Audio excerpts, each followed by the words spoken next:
Hi, my name is Adrian and I'm a regression hypnosis practitioner.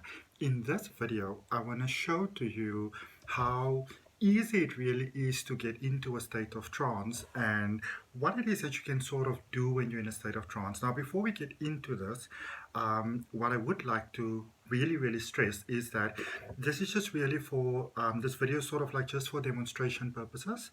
And regression hypnosis itself, which regression hypnosis is a specialized field of, it is a professional practice. So if you haven't been professionally trained in hypnosis, you don't understand the intricacies of regression hypnosis, then I want to ask you to please do not sort of, use the information that I share with you in your own capacity, because sometimes a little bit of information can sort of be a little bit damaging to you, so or to others, and we want to be responsible. Okay, so obviously, to then answer your concern that you may have immediately with this video, you'll be safe doing this. The only thing that I want you to sort of experience in this video is what it is like to go into a state of trance and what it is that we can do in that trance. So I'm going to do 2 exercises with you. It's going to be very simple exercises, nothing to worry about, but I would like, if you participate in this, to be in a space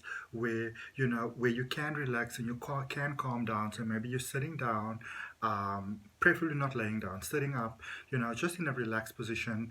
And you may go into a little bit of a state of relaxation. So I'm going to ask you to please not go through with this and follow this if you're driving or operating any sort of machinery, or if you're doing anything that requires your conscious presence and concentration.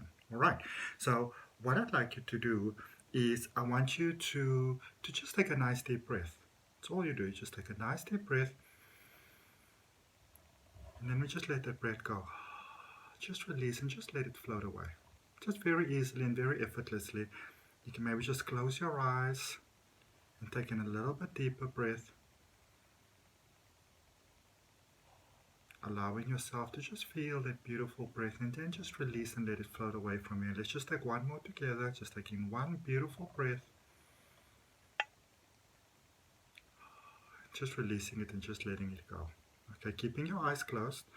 What I would like you to do is, without trying to search your mind, without trying too much, just very simply and very easily and very effortlessly, I want you to think of your earliest childhood memory. Whatever comes up as your earliest childhood memory, that is all I want you to think about. No need to investigate it, no need to do anything like that. Just think, just allow your earliest childhood memory to come up. And as you're sitting with that early childhood memory, what I'd like you to do is just take a nice deep breath again. Just take a nice deep breath in, holding that breath for a moment and letting that breath float away from you. And now I'd like you to think of the memory before that childhood memory that you just thought about. And no need to try and focus in, no need to try and concentrate. Just simply pay attention to whatever comes to mind. You might have a clear memory coming to mind that might even surprise you a little bit because you didn't realize that you maybe still had it in your consciousness. Or maybe you just pick up a certain scent or a certain feeling, or maybe a sound or a smell, or maybe there's nothing. And even in the nothingness, maybe you just see white, maybe you just see black. When you have that sense of nothingness or maybe nowhereness, what does it feel like? Does it maybe feel like there might be any moisture in the air? Do you think you're inside, or do you think that you're outside? Do you think that you've got a body in this space? Do you think that this is a space where you are safe, or maybe a space where, maybe you don't feel that safe? Whatever it is, remember, just simply paying attention to whatever perception comes to mind. And whatever that perception is that's coming to mind, that is really very much the long and short and the 101 of how past life regression works. We have what we basically have very much is our conscious experience of life, still keeping your eyes closed, just allowing the breath to flow. I'm right here with you. Don't worry, you're all good. And with past life regression, it's usually that we are just remembering something within our conscious that has always been there. So our consciousness is forever flowing, forever expanding, forever experiencing, forever being. And as we go through different lifetimes, We swap different bodies because we want to have different experiences. We've got different interactions. Maybe we've got different karmas. We've got different lessons that we want to learn, or maybe we want to support a soul family that we have in a lesson that they want to learn. And so with past life regression, it is that you really tap into that all consciousness, that all knowingness that has always been there.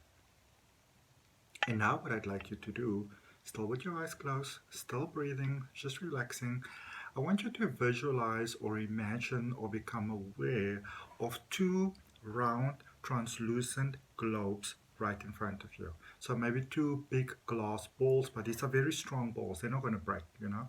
So two very solid, translucent balls in front of you. So there's one on your left and there's one on your right in front of you.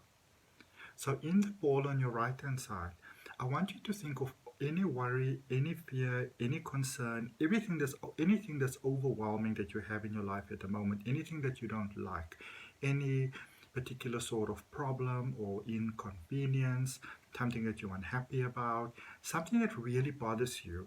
And there's no need to be afraid. I want you to really go to town with this. I want you to make it as horrible and as bad as possible, and you can really exaggerate. This is your free ticket to exaggerate how horribly bad it is that you are experiencing. And what I want you to do is all of that, I want you to put it into the ball on your right hand side.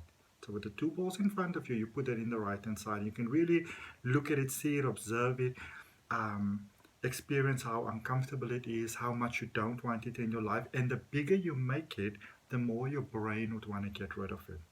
Now, we're not making it right, we're not making it wrong. We are simply saying, this is what I don't like, this is what I don't want, this is what I don't experience, this is what I don't want to maybe experience again or continue experiencing, all in that big translucent ball on the right hand side.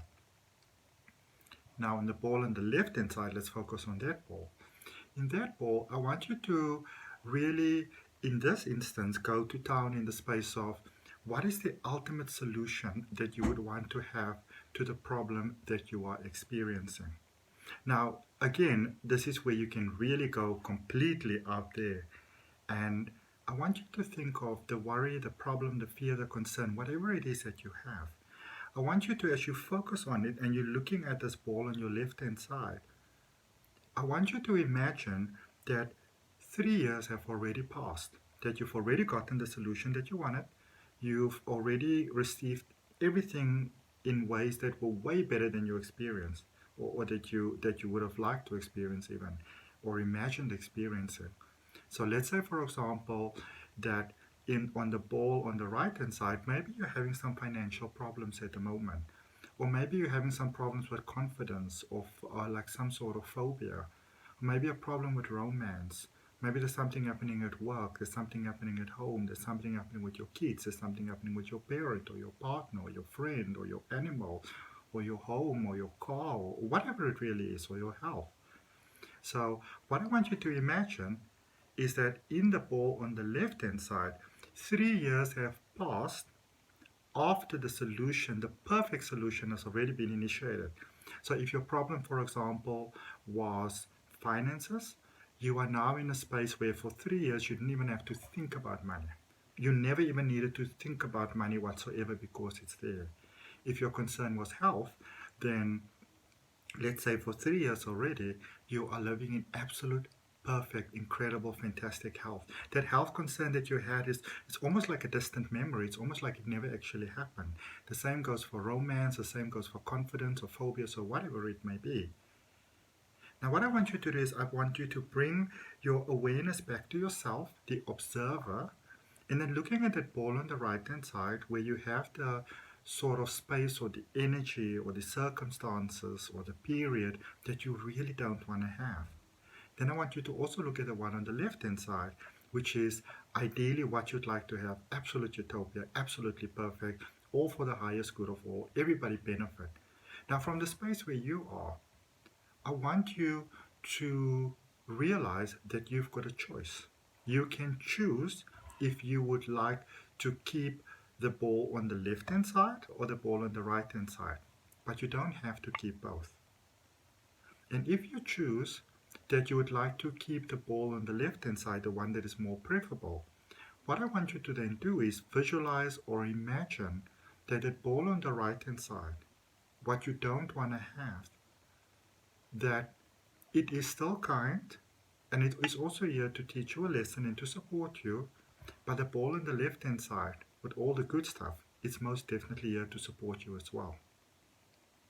Now let's expand light and comfort and beauty and joy and embrace and compassion from that ball on the left-hand side, from the good stuff to the bad stuff. Just extending some light, extending an invitation, and this light or this invitation that is extended from the ball on the left-hand side to the ball on the right-hand side draws the ball on the right-hand side closer. It draws it into the light. And as it's drawn into the light and begin to merge with the light and begin to merge with this good ball on the left-hand side, the most amazing thing begins to happen.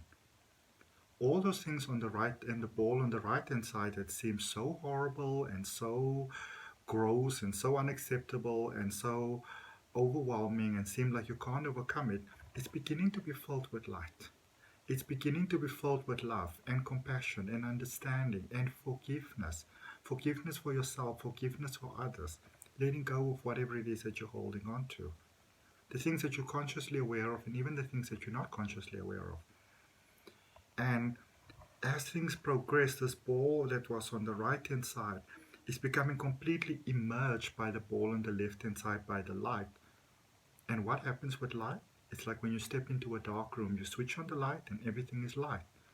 So everything that was once dark is now light. And now there's even more light because there's the original light that there was, and there is the dark that was once dark that is now light. So there's more light and it's amplified.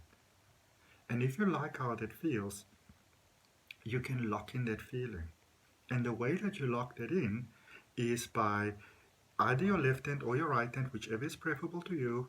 You push your thumb and your index finger together and you push it, just gently, slightly push it together, saying, yes, this is what I want. This is what I prefer. This is what's better for me. Okay? Now I'm going to count from 1 to 5, and on the count of 5, you will find yourself becoming fully present, being wide awake, feeling energized, feeling in perfect health, feeling better than before, feeling like you feel the way when you had some beautiful, revitalizing, energizing, fully restful sleep. 1, 2, coming out slowly now. 3, on the count of 5, you will open your eyes, feeling fine, feeling refreshed, feeling like you have had the right amount of revitalizing sleep, energizing sleep, ready to live your greatest experience of life. 4, 5, eyes wide open, wide awake, fully present. Hello. Okay, so that is really regression hypnosis. Now, obviously, if you come for a session with me, be it an online session, be it an in-person session, you will go a lot deeper than that. Some of you might have heard of Dolores Cannon before. If you haven't, you can Google her. She's on YouTube. There's a lot of information about her.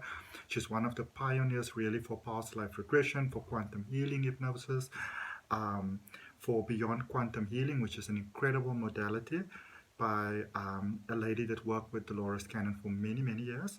So you can look that up. That's going to explain quite a lot to you about the hypnotic trances. But what I wanted you to understand from this exercise is how simple regression hypnosis really is, because there's an idea that, we're going to be gone like a light and you're not going to know what's happening around you and maybe people can do weird stuff to you, but none of those things are really, really true, okay? And with regression hypnosis, it is what it really is that you are focusing on your inner world, and by focusing not so much on the outer world but the inner world, you are able to start making changes. So with the first one, for example, where where I was asking you just to concentrate on your breathing and to think of your childhood memory, and then you think of like an earlier one, and it's amazing. For some of you, you may have found that you got something quite profound coming up. For some of you, you may not. You're obviously more than welcome to do this exercise more than once. You can just take in 3 nice deep breaths and just have the willingness for information to come to you, trusting that whatever comes to you is perfect and right for you. With the second example, and that follows sort of like on the previous video that I did, and I entitled it actually the the perceived dangers of regression hypnosis. And I'm going to put a link for that video down below, as well as the one I did before, which just explains a little bit more intricately what regression hypnosis is. So you can get those links down below in the description. So with that, what it basically is, I've had somebody who had a concern that if you make changes, that it can have a negative impact. And the opposite is actually true, because what happens is with regression hypnosis, it's like a spring cleaning of the mind, really. You know, you take away all of those, I want to say false perceptions, but what happens is with generational patterning, what is familiar to the mind becomes familiar to the mind, what becomes like the personality to the mind, to the truth of the mind. So if you've been doing something for a certain period, and maybe, you know, your parents did that, and their parents did that, and their parents did that, then that has come through your generations. And even if it's not serving you best at the moment, and, you know, it can be a silly belief, like some people are better than other people, that sort of, which is not really silly, but like, you know, like it can be something like that, or like if you have money, you're more powerful than others, that sort of thing. And if you come from a family that for 5 generations had that belief, then it's not actually a false belief for you. It's actually a true perception for you. And you start to build from that, because the mind doesn't sort of distinguish like we distinguish between right and wrong, good and bad. It just says, this is your truth, which is your personality, which is your programming, and is that serving you best or not? And when you realize that something is maybe not serving you in the best possible way, you can say, the way that I can take off the shirt and say, well, I'm not going to wear this, I'm going to wear something different. You can do that. And so when we make changes, you don't change the situation, we don't try to forget anything, but you change the emotional connection around it. So you say like, well, that thought really doesn't serve me well. What thought will serve me better? All right? And what it really does, as I explained in the previous video, it actually opens more avenues for you. All right? So if you've got any questions, you know, you're obviously more than welcome to ask me. You can put a comment down below. I always feel that if one person's asking a question, then obviously, you know, somebody else must have a question as well. So more than welcome to reach out to me. Check out my website, ahngreatlife.com. And from my heart, namaste, love and light.